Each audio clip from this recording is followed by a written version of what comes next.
Ay, itong bahay. Yan ba? Yan ang bahay. Ka? Oh, ay, ano? Magandang araw po! Tao po! Ay, Belen, tingnan mo kung sino yung nandiyan sa gate. Tingnan mo. Sige po. Sige nga ulit. Sino ho sila? Magandang araw po. Ito ba ho ang bahay ni Roda? Dito nga ho. Mga kaibigan kami. Pwede pa siya makausap? Sige ho, tatawagin ko lang.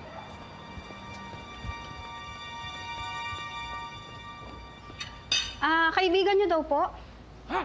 Sino kaibigan? Sino ba yung mga istorbong yan? Sus ko po, ang aga-aga. Storbo. Sino yan? Sino ba yung mga yan? Roda! O ano? Kayo pala. O ano? Roda. Nakapreso na si Tindeng, ano? Roda, O, kaya nga kami dito makikiusap sana kami. Parang awa mo Na na. ano?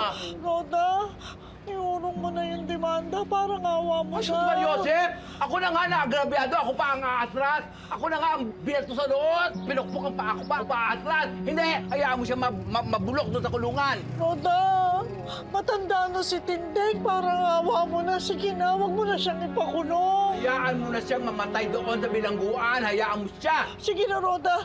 Nakikiusap ako, ha. Kung ano man yung permission na gawa namin, babayaran namin. Hindi! Hayaan mo siya dumabulok! Salbahing babae yun! Parang awa mo na, Roda. Sige na eh. Pag hindi kayo umalis, kakasuhan ko kayo ng trespassing. Tatawagan ko si Colonel Suarez. Lumayas na kayo dyan! Nakikiusap na kami. Parang Hindi! awa mo Ayoko na! Roda. Hayaan mo na siya! Ako na nga ang negrabyado. Ako Roda! pa! Lumayas Roda, kayo! nakikiusap ako. Hindi! Ang gagawin natin ngayon? Paano na si Tindeng?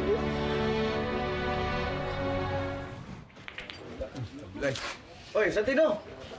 Ba't ba nagustuhan mo yung boxing yan? Gusto ko maging katulad ni Manny Pacquiao eh.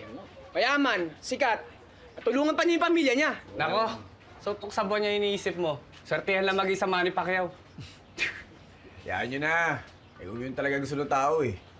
Malay nyo, si Santino ang susunod na Manny Pacquiao ng buong Pilipinas. Kaya nga ako mag-training eh. Oh, ayan si Bulldog oh. Libre lang yan oh, kahit bugbugin mo pa yan, pwede yan. Oh, ito! Sige, Santino, subukan kita, malakas ka!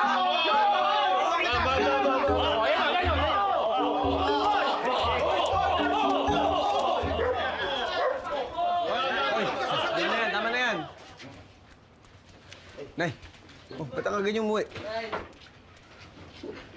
Si Lola? Si Tinding naman kasi. Bakit anong nangyari kay Lola? Pinahuli ni Roda. Nakakulong ngayon sa presinto. Ano? Bakit anong ginawa niya? Tinuluyan eh.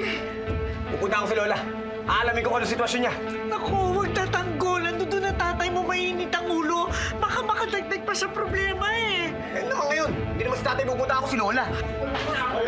Paul! Naku! Santino!